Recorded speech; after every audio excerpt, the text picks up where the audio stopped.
High hello everyone welcome back to another MSTCD video. तर आजच्या व्हिडिओमध्ये खूप इम्पॉर्टंट पॉईंट आपण कव्हर करणार आहे, कारण की आतापर्यंत कॅप राऊंड 3 हा कम्प्लीट झालेला आहे आणि आता कॅप राऊंड 4 म्हणजे लास्ट राऊंड हा येणार आहे. तर बरेच मुलांचा क्वेश्चन येतोय, कमेंटमध्ये क्वेश्चन विचारतात ते मुलं किंवा फोन करून मुलं क्वेश्चन विचारत आहे की कॅप राऊंड 4 मध्ये जायला पाहिजे का, म्हणजे बेटरमेंट घ्यायचं की नाही. तर आजच्या व्हिडिओमध्ये मी तो पूर्ण टॉपिक कव्हर केलेला आहे की कोणत्या मुलांना बेटरमेंट केलं पाहिजे, तुम्हाला कोणते कोणते मिस्टेक्स करायचे नाहीत कॅप राऊंडमध्ये 4 मध्ये जाताना, व कॅप राऊंड 3 पर्यंत जी पण आतापर्यंत प्रोसेस आली त्या प्रोसेसविषयी मी तेच रिलेटेड कॅप राऊंड 4ला काय काय तुम्हाला प्रोसेस फॉलो करायची, काय काय अवॉइड करायची, पूर्ण गोष्ट मी तुम्हाला आजच्या व्हिडिओमध्ये सांगणार आहे. तर लेट्स बिगिन विथ व्हिडिओ. तर चॅनलवर नवीन आहे, चॅनलला सबस्क्राईब करा, व्हिडिओला लाईक करा आणि कमेंट बॉक्समध्ये नक्की तुमचे डाऊट वगैरे तुम्ही पुढे सांगू शकता. लेट्स बिगिन विथ दिस. तर बघू शकता, बेटरमेंट घ्यायचं की नाही हा आजचा आपला टॉपिक असणार आहे. तो फर्स्ट, तुम्हाला राऊंड 3 मध्ये कॉलेज मिळाले, मग आता पुढे काय, हा विषय तुमच्या पुढं किंवा हा क्वेश्चन सगळ्यांच्या डोक्यामध्ये आहे. तर मग मनातला प्रश्न तुमचा असू शकतो की ही सीट फायनल करावी का. तर मग बरेच मुलं विचारत आहे की त्यांना कॅप राऊंड 1-2 मध्ये अलॉट झालं आणि 3 मध्ये अलॉट झालं नाही, म्हणजे तेच कॅप राऊंड 1 आणि 2चं कॉलेज त्यांना रिपीट झालेलं आहे. तर आता ते सीट फायनल करायला पाहिजे का कॅप राऊंड 4 मध्ये गेल्यानंतर कॅप राऊंड 3चं सीट डिलीट होतं, असं सर्व मुलांचा क्वेश्चन आहे. तर सर्वात पहिलं, जर तुम्हाला कॅप राऊंड 3 मध्ये कोणते सीट अलॉट झालेलं असेल आणि जर तुम्ही कॅप राऊंड 4 मध्ये गेले, तर तुम्हाला कॅप राऊंड 4 मध्ये कोणते सीट अलॉट झालं नाही, तर तुम्हाला कॅप राऊंड 3 हे सीट तुमचं रिझर्व राहणार आहे. म्हणजे जसे आतापर्यंत 3 राऊंड चालू झालेले आहेत, same as it is cap round 4 आहे. कॅप राऊंड 4 हा काही डिफरंट नाहीये आणि हा स्पॉट राऊंड सुद्धा नाहीये, कारण की स्पॉट राऊंड हा कॅप राऊंड 4 नंतर चालू होणार आहे.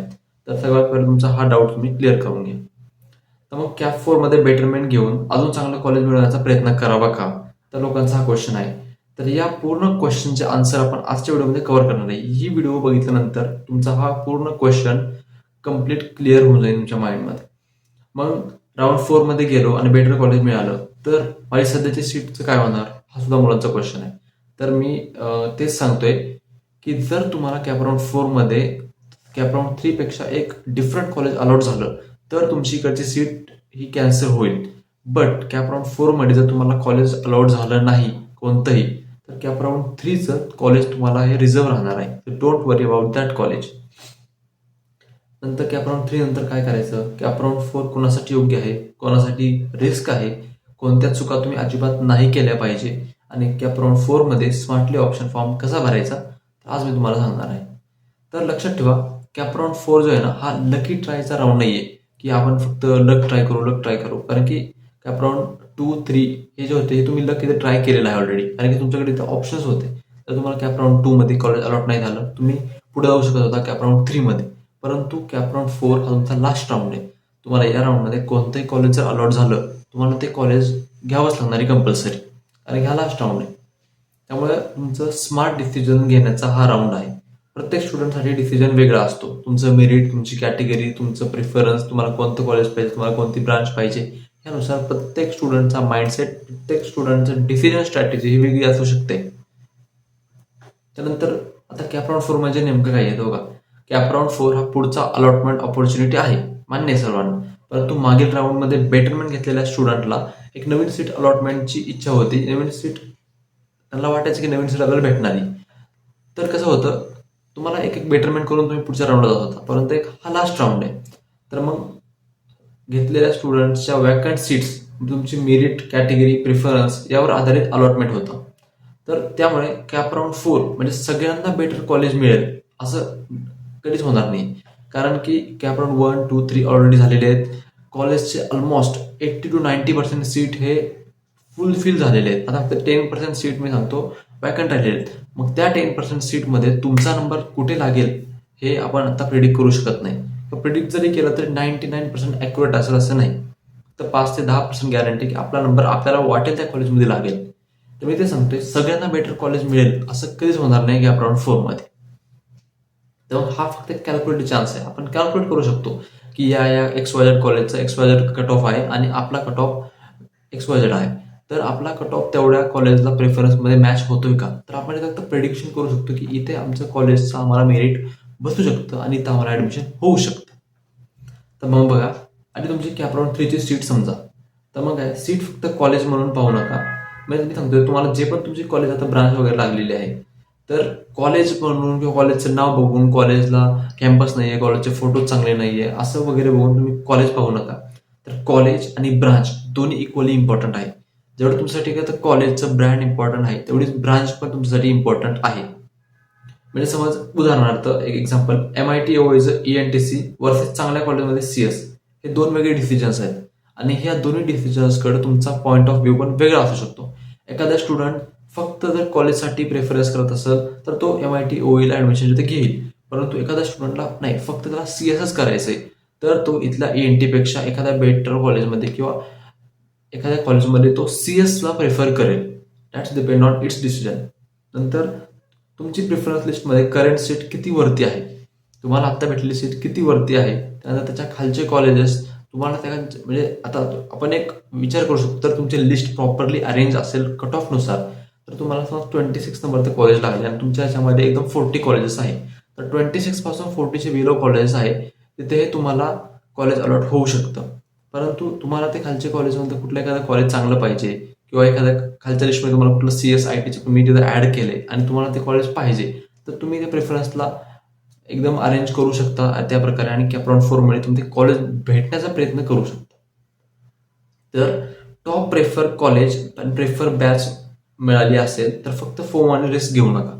म्हणजे जर तुम्हाला एखाद्या चांगल्या कॉलेजमध्ये तुम्हाला जे कॉलेज पाहिजे ते कॉलेज भेटले किंवा एखादी ब्रांच तुम्हाला CS IT ADS MIL core branch पाहिजे तुम्हाला ती भेटलेली आहे, तर माझ्या मते तरी तुम्ही कॅपराउंड 3 मध्ये त्या कॉलेजला जायला हवं ऍडमिशन. कारण की फक्त कॅपराउंड 4 मध्ये अजून बेटर करण्यामध्ये तुमचं हे कॉलेज तुमच्या हातून जाऊ नये. तर तुमच्यामध्ये जर एक फोमो असेल फक्त की आम्हाला की माझ्या मित्राला हे कॉलेज भेटलंय तर मला पण हे कॉलेज भेटलं पाहिजे, मला पण एक ब्रँडेड कॉलेज भेटलं पाहिजे, तर रिस्क घेऊ नका. मी सांगतो कॅपराउंड 4 हा एक रिस्की पण पॉईंट तुमच्यासाठी होऊ शकतो जर तुम्ही रिस्क घेण्याचा प्रयत्न करत असाल तर. तर आता कॅपराउंड 4 मध्ये नेमकं कोण जावं मी तुम्हाला सांगतो. तर बघा हे केस कोण मी म्हणतो, करंट सीट पसंत नाही. जर तुम्हाला आता एखादी कॅपराउंड 3 मध्ये सीट अलॉट झालेली आहे आणि तुम्हाला ती बिलकुलच पसंत नाही, त्यामुळे तुम्ही लिस्ट कशी पण एक रॅन्डम कॉलेजेस टाकले होते आणि तुम्हाला समज तुम्हाला पुणे जिल्ह्यातलं कॉलेज पाहिजे एक्झाम्पल, आणि तुम्हाला बाहेरचे तुम्ही कुठले पण 4-5 जिल्ह्याचे रॅन्डम कॉलेज टाकले होते आणि तुम्हाला तिकडचे कॉलेज अलॉट झाले किंवा तुम्हाला एखादं कॉलेज अलॉट झाले आणि ते कॉलेज तुम्हाला पसंत नाही, म्हणजे राऊंड 3 मध्ये मिळाले कॉलेज प्रायोरिटी लिस्टमध्ये खूप खाली आहे आणि त्यापेक्षा चांगल्या कॉलेज ब्रांचची रिअलिस्टिक पॉसिबिलिटी आहे. जर तुम्हाला एकदम वर्स्ट लेवलचं म्हणजे Tier 2 Tier 3 लेवलचं कॉलेज भेटले, परंतु तुम्हाला माहिती आहे की आपल्याला Tier 1 किंवा Tier 2 मध्ये एकदम बेस्ट कॉलेज भेटण्याचे चान्सेस एक्झॅक्ट आहेत, 99.100% चान्सेस आहेत की एखाद्या कॉलेजचा समज तुम्हाला 90% आहे, एखाद्या कॉलेजचा 88 to 89% कट ऑफ लागलेला आहे आणि तुम्हाला ते कॉलेज भेटलं तर तुम्ही घेणार, असे पण कॉलेज असतील तर तुम्ही कॅपराउंड 4 मध्ये एंटर करू शकता. परंतु तुम्ही असं म्हणत असाल की तुम्हाला 90 आहे, एखादा कॉलेज 92% क्लोज झालंय कॅपराउंड 3 मध्ये आणि इतर 2% कट ऑफ खाली आला आणि मी त्या कॉलेजला अप्लाय होईल, मी त्या कॉलेजला ऍडमिशन घेईल, तर इथे तुम्ही रिस्क घेताय. कारण की आपण जसे मागचे 3 राऊंड बघतोय, कट ऑफ आपण गेस करत होतो की कमी होतील, कट ऑफ हे लिटरली 1-2% वाढत चाललेले. तर कॅपराउंड 4 मध्ये ही कट ऑफ उतरण्याचे चान्सेस हे फक्त 5% आहेत. 95% चान्स अजून पण कट ऑफ वाढण्याचे आहेत. कारण की अजूनही बरेच मुलांनी कॉलेज फ्रीज केलेली नाहीये, बेटरमेंट करतात आहे मुलं, त्यामुळे मुलांची संख्या जास्त आणि कॉलेजच्या सीटांची संख्या कमी झालेली आहे. वॅकन्सी लेस्ट, मुलांची संख्या ही हाईप धरत आहे. नंतर मग केस 2 आपण काय म्हणू शकतो, कॉलेज ठीक आहे परंतु ब्रांच आवडत नाहीये. ओके, तर ही एक केस वेगळी होऊ शकते. समज तुम्हाला एखादं कॉलेज लागलं परंतु तुम्हाला ब्रांच वेगळी लागेल, तर तुम्ही त्याच कॉलेजमध्ये तुम्ही वेगळ्या ब्रांचसाठी अप्लाय करू शकता. कारण की तुम्हाला कॉलेज तर अलॉट झालेलं आहे, कॉलेजचं तिथे टेन्शन नाहीये, फक्त तुम्हाला टेन्शन आहे तिथं ब्रांच. तर म्हणजे कसं आहे, जर तुम्हाला कॅपराउंड 4 मध्ये ब्रांच ती अलॉट झाली तर ठीकच आहे, पण तुम्हाला ब्रांच अलॉट नाही झाली तरी तुम्ही ते कॉलेज घेऊ शकता कारण तुम्हाला ते कॉलेज आवडते. सो हे एक वेगळा डिसिजन राहणार आहे. बघा, चांगल्या कॉलेजमध्ये मेकॅनिकल मिळालं पण टार्गेट होतं कम्प्युटर IT ADS AIML, तुम्ही जेन्युअनली त्या ब्रांचला प्रेफर करत असाल तर बेटरमेंटचा विचार करता येतो. तुमचं बेटरमेंट असा विचार करू शकते कम्प्युटर IT ADS पाहिजे म्हणून तुम्ही बेटरमेंट करा, भेटलं तर वेल अँड गुड, नाही भेटलं तरी कॉलेज तुम्हाला जे आवडत होतं ते आहे ठीकठाक तुम्ही तिथे घेऊ शकता. आणि टार्गेट कॉलेज कट ऑफ जवळ आहे, म्हणजे जसं सांगितलं तो एखादं कॉलेज आहे, एखाद्या कॉलेजचा कट ऑफ 90% आहे आणि तुमचं पर्सेंटाईल 89.6 आहे, 89.8 आहे, एकदम 0.2चा फरक पडतोय आणि तुम्हाला वाटते की ते कॉलेज फिक्स भेटणार आहे आपल्याला, तेव्हा तुम्ही तिथे रिस्क थोडंफार तुमचं म्हणजे रिस्क घेऊ शकता. बाकी तुमचं जे कॅप राऊंड 3चं कॉलेज आहे त्याला ॲज इट इज रिझर्व ठेवून इकडे बेटरमेंट करून त्या कॉलेजसाठी तुम्ही प्रयत्न करू शकता. बट मी अजूनही म्हणतोय तर पॉईंटचा फरक असेल 0.5 0.8 मॅक्झिमम, जर पर्सेंटेज 1-2% फरक असेल तर रिस्क घेण्याचेच इथं कंडिशन्स आहेत, कारण की ती कॉलेज भेटण्याचे चान्सेस खूप कमी होऊन जातो. मग कॅपराऊंड 4 जाता ऑप्शन फॉर्म कसा भरायचा मी तुम्हाला सांगतो. काही मी टिप्स आणि काही इथं ऑप्शन कसे भरायचे हे तुम्हाला सांगितले. तर बघा, पहिला तुमचा आहे ड्रीम ऑप्शन्स, दुसरा आहे रिअलिस्टिक ऑप्शन्स आणि तिसरा असू शकतो सेफ ऑप्शन. तर मी सांगतो, हे जे इकडचे दोन ऑप्शन आहेत हे ऑप्शन आपण प्रत्येक फॉर्ममध्ये फिल करतो. तर यामध्ये पण तुम्हाला 1-2 ऑप्शन असे किंवा 5-6 ऑप्शन फिल करायचे आहेत. परंतु तुमचा जो मेन गोल असणार तो मेन गोल असणार या सेफ ऑप्शन्समध्ये. सेफ ऑप्शन म्हणजे काय, ॲडमिशन पॉसिबिलिटी कम्पॅरेटिव्हली जास्त आहे. जसं मी तुम्हाला म्हणलं की तुमचा पॉईंटने फरक पडतोय एखाद्या कॉलेजमध्ये, किंवा एखाद्या कॉलेजचं कट ऑफ 1% ऑलरेडी कमी आहे आणि तुम्हाला 1% जास्त आहे आणि तुम्हाला जे कॉलेजही आवडते तिथे कॉलेजची तुम्हाला जी ब्रांच पाहिजे ती ब्रांचही भेटत आहे आणि ते कॉलेज मग तुम्हाला तुमच्या सेफ लिस्टमध्ये टाकायचं आहे. ते तुम्हाला कॉलेज अराउंड 4मध्ये ऑलमोस्ट अलॉट होईल असं तुम्हाला माहिती. नंतर ड्रीम ऑप्शन म्हणजे काय, तुम्हाला वाटतं एखाद्या कॉलेज हे भेटलं पाहिजे, त्या कॉलेजचं कट ऑफ चुकून कमी होईल की अराउंड 4मध्ये, तर तुम्ही इथले ऑप्शन टाकू शकता. रिअलिस्टिक ऑप्शन म्हणजे तुमच्या पर्सेंटेजनुसार रिअलिस्टिकली मिळू शकतात अशा कॉलेज आणि ब्रांचेसची लिस्ट सर्वात इम्पॉर्टंट आहे. प्रिव्हियस कट ऑफ आणि वॅकन्सी चेक करा. कॅपराऊंड 3चे कट ऑफ तुम्ही चेक करा. वॅकन्सी किती आहेत, कुठल्या कॉलेजमध्ये, कुठल्या ब्रांचसाठी, कुठल्या कॅटेगरीसाठी किती सीट वॅकंट आहेत हे पूर्ण तुम्ही पाहून घ्या आणि तशी एक लिस्ट तुम्ही हे 3 पॉईंट लक्षात ठेवून तुम्ही ती लिस्ट डेव्हलप करा. एक्झॅक्टली तुम्हाला ते कॉलेज अलॉट होईल. त्यामुळे राऊंड 4मध्ये सर्वात मोठ्या चुका जर तुम्ही करताय तर सगळ्यात मेन, मित्राच्या ॲडवाइसवर ब्लाइंडली डिसिजन करू नका. तुमचा मित्र एखाद्या कॉलेजमध्ये गेलाय किंवा मला पण त्या कॉलेजमध्ये जायला हवं असं काही नाहीये. तुम्ही तुमची ब्रांच बघा, पर्सेंटाईल, कॅटेगरी, करिअरची गोल वेगळे असू शकतात तुमच्या मित्रांपेक्षा. तुमच्या मित्राला कोणाला ENTC करायचं असेल, तुम्हाला सॉफ्टवेअरमध्ये जायचं, मग तुम्ही कम्प्युटरच केलं पाहिजे. डिसिजन स्वतःच्या रिक्वायरमेंटनुसार घ्या, कारण की पुढे 4 वर्ष तुम्हाला तुमचं करिअर डेव्हलप करायचं. नंतर फक्त हायेस्ट पॅकेज पाहू नका, कारण की प्लेसमेंटमध्ये मीडियन, ॲव्हरेज पॅकेज, नंतर placement percentage, recruiter companies, branch wise opportunity, eligibility criteria सुद्धा तिथं मॅटर करतो. फक्त एखाद्या कॉलेजचं 30 लाखाचं पॅकेज बघून तुम्ही त्या कॉलेजला प्रेफरन्स देत असाल तर हे तुमच्यासाठी नंतर धोक्याचं ठरू शकतं. नंतर ब्रांच इग्नोर करणे, CSIT, ALS, ENTC, मेकॅनिकल, प्रत्येक ब्रांचचा करिअर पाथ वेगळा असतो. तुम्हाला काय करायचं आहे हे आधी ठरवा. असं नाही की मी कॉलेजमध्ये गेल्यावर आता मेकॅनिकल घेतो, पुढच्या सेकंड इयरला बघू मग मी CS मध्ये ट्रान्सफर होईल, आत्ता असा विचार करू नका. तुम्हाला काय करायचं नेमकं विचार करा आणि मगच त्या कॉलेजसाठी अप्लाय करा. कट ऑफ न बघता रॅन्डम चॉईसेस. लास्ट राऊंड आहे, कट ऑफ न बघता रॅन्डम चॉईसेस तुम्हाला जे वाटले कॉलेज खालीवर टाकून दिले चालणार नाही. जर चुकून तुम्हाला कुठलंही कॉलेज अलॉट झालं, तुम्हाला ते ॲडमिशन फिक्स घ्यावं लागणार आहे. नंतर तुम्हाला म्हणून फायदा नाही की मला हे कॉलेज पाहिजे नव्हतं, मला माहीत नव्हतं त्याची कट ऑफ वगैरे वगैरे, कोणी तुमचं ऐकणार नाही. आणि लास्ट मोमेंटला ऑप्शन लिस्ट बदलले. तुम्ही आज ठरवता मला पहिल्या नंबरला COIP टाकायचं, दुसऱ्या नंबरला PIC, TP, नंतर DYP दाखव, DMIT वगैरे टाकायचं आहे. आणि जेव्हा तुम्ही ॲक्च्युअली लिस्ट भरायला बसता तर तुम्हाला बरीच आठवतं नाही DYP पिंपरी आपल्याला वर टाकायचं आहे, खाली टाकायचं आहे. तुम्ही लास्टला कन्फ्यूज होऊन जाता आणि तुमची लिस्ट ही पूर्ण सिक्वेन्समध्ये येत नाही आणि लिस्टचा पूर्ण प्रिफरन्स बदलून जातो आणि त्यालाच म्हणतो आपण रॅन्डम चॉईसेस तुमच्या लिस्टमध्ये तुम्ही टाकता, प्रिफर्ड कॉलेजेस लिस्ट टाकत नाही. त्यामुळे एक शांतपणे डेडलाईनच्या आधी एक मस्त लिस्ट बनवून घ्या तुमच्या कट ऑफनुसार आणि मग ती लिस्ट तुम्ही सबमिट करा, तुम्हाला कॉलेज अलॉट होऊन जाईल. मग स्ट्रॅटेजी बघा राऊंड 4 आणि राऊंड 5 साठी. राऊंड 4 जाण्याचा विचार करत असाल तर 5 स्टेप्स फॉलो करा. सध्याची शीट लिहून काढा, कॉलेज प्लस ब्रांच स्पष्ट लिहा, तुम्हाला कोणतं कॉलेज आणि ब्रांच वगैरे पाहिजे. नंतर अपग्रेड ऑप्शन लिस्ट तुम्ही बनवून घ्या. मी तसं तुम्हाला आता सांगितलं 5 ते 10 ऑप्शन अपग्रेड पाहिजे त्याच्यामध्ये तुम्ही केले पाहिजे तर ते करून घ्या. नंतर कट ऑफ आणि वॅकन्सी चेक करा. ऑफिशियल CETच्या वेबसाईटवरती अपलोड झालेली आहे. दुसऱ्या कोणत्या वेबसाईट तुम्ही पाहू नका, युट्यूबवर असे व्हिडिओ पाहू नका की या कॉलेजचे कट ऑफ वगैरे वगैरे काय. स्वतः वेबसाईटला व्हिजिट करा, त्याच्यावरून त्यांचे PDF डाउनलोड करून घ्या, कॉलेजच्या कोडनुसार त्यांची कट ऑफ वॅकन्सी सीट बघून घ्या आणि तुमची एक लिस्ट बनवून घ्या मस्तपैकी. तर पॅरेंट्स आणि स्टुडंटसाठी खास ॲडवाईस माझ्याकडून तरी. तर पॅरेंट्ससाठी काय, फक्त कॉलेजचं मोठं नाव पाहिजे एवढं पुरेसं नाही आहे.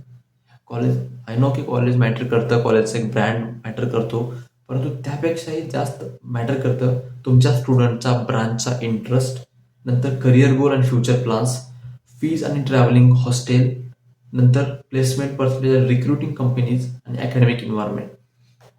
तुमचा स्टुडंट एखाद्या कॉलेजमध्ये गेलं, कॉलेज एकदम टॉप लेवलचं आहे, परंतु आपल्याला तिथली फीज वगैरे अफोर्ड होणार आहे का, तिथले करिअर गोल्स, आपल्याला जसं करिअर पाहिजे, आपल्याला तसं टीचिंग वगैरे पाहिजे, आम्हाला CS, IT, IDS, AM मला अशी टीचिंग फॅकल्टी पाहिजे, तर ती तिथे आहे का, ॲक्च्युली तिथे आहे का, प्लेसमेंट पर्सेंटेज ॲक्च्युली आहे का, काही कॉलेज वेगळं दाखवतोय, दरवर्षी प्लेसमेंट वेगवेगळे होतात आहे, हे पूर्ण इन्फॉर्मेशन घेतल्याशिवाय तुम्ही कॉलेजवर ब्लाइंडली ट्रस्ट करू नका. नंतर स्टुडंटसाठी फायनल फॉर्म्युला काय, current seat value is greater than expected upgrade. जर तुमची पहिले जी सीट चांगली असेल तर कॅपराउंड 4ला जाण्याचं तुम्ही टाळू शकता, जर तुम्हाला वाटत असेल तर. The expected upgrade clearly better plus realistic chances. जर तुम्हाला वाटत असेल 100% आम्हाला कॅपराउंड 4मध्ये एखादं बेटर कॉलेज कॅपराउंड 3पेक्षा आपलं होऊ शकतं, फिक्स तुम्ही कॅपराउंड 4ला जाऊ शकता आणि तुम्ही नक्की जावा जर तुम्हाला एक बेटर कॉलेज अलॉट होण्याचे चान्सेस 90 to 95% दिसत असतील तर. नंतर एक्सपेक्टेड अपग्रेड फक्त अंदाज प्लस फोमो. तुम्ही अंदाज लावू नका, तुम्ही फोमोमध्ये राहू नका, म्हणजे आणि तुम्ही गेस लावू नका हे कॉलेजचा 93चा कट ऑफ आहे, 94चा कट ऑफ आहे आणि तो कट ऑफ बायचान्स 2% लकीली खाली येऊन जाईल आणि मला ते कॉलेज अलॉट होऊन जाईल. कारण की हा फक्त एक फोमो आहे. तुम्हालाही माहित आहे की कोणते आत्तापर्यंत कोणत्याही राऊंडमध्ये कट ऑफ 2 ते 3% कमी झालेला नाहीये. लिटरली कट ऑफ 2 ते 3% वाढत चाललेला आहे. फर्स्ट राऊंडमध्ये मेकॅनिकलचे कट ऑफ 85ला गेले होते काही कॉलेजचे, सेकंड राऊंडमध्ये 87 आणि थर्ड राऊंडमध्ये लिटरली 89-90ला टच झालेले आहेत. यावरून तुम्ही ठरवू शकता की कॅपराउंड 4मध्ये किती चान्सेस आहेत की कट ऑफ खाली उतरतील. त्यामुळे तुम्ही 4मध्ये जाऊ नका, फालतूपणा रिस्क घेऊ नका. तसं मी सांगितलंय, तुम्हाला एक्झॅक्ट पॉसिबिलिटी असेल कॉलेज तुम्हाला भेटणार आहे, तुम्ही कॅपराउंड 4ला जाऊ शकता. परंतु जर नाही आहे तुम्हाला पॉसिबिलिटी, तरी तुम्हाला एक ट्रायल गेस घ्यायचा आहे, तुम्ही ट्रायल गेस घेऊ शकता. परंतु तुम्ही कॅपराउंड 3चं जे कॉलेज आहे या कॉलेजला तुम्हाला भेटणार आहे असं धरून चला, जर तुम्ही रिस्क घेत असाल तर. तर मला एवढं म्हणायचं, तुम्ही रिस्क घेऊ नका आणि एक स्मार्ट लिस्ट बनवा, जसं मी तुम्हाला सांगितलं आहे तशी लिस्ट तुम्हाला कट ऑफनुसार बनवा, वॅकन्सी सीटनुसार बनवा आणि त्यानंतर तुम्हाला एक चांगलं कॉलेज अलॉट होऊन जाईलच. तर बस आजच्या व्हिडिओमध्ये एवढंच होतं. आजच्या व्हिडिओमध्ये आपण पूर्णपणे कव्हर केला. यानंतरही तुमचे काही क्वेश्चन असतील तर कमेंट बॉक्समध्ये नक्की सांगा. व्हिडिओ तुम्हाला कशी वाटली तेही सांगा. व्हिडिओला लाईक करा आणि चॅनलला सबस्क्राईब करा आणि अशाच नवीन नवीन व्हिडिओसाठी बेल आयकॉनला प्रेस करा. नवीन नवीन अपडेट्स तुम्हाला येत राहतील. सो आजच्या व्हिडिओमध्ये एवढंच. भेटूया पुढच्या व्हिडिओमध्ये. That's for this one. Meet you in the next one.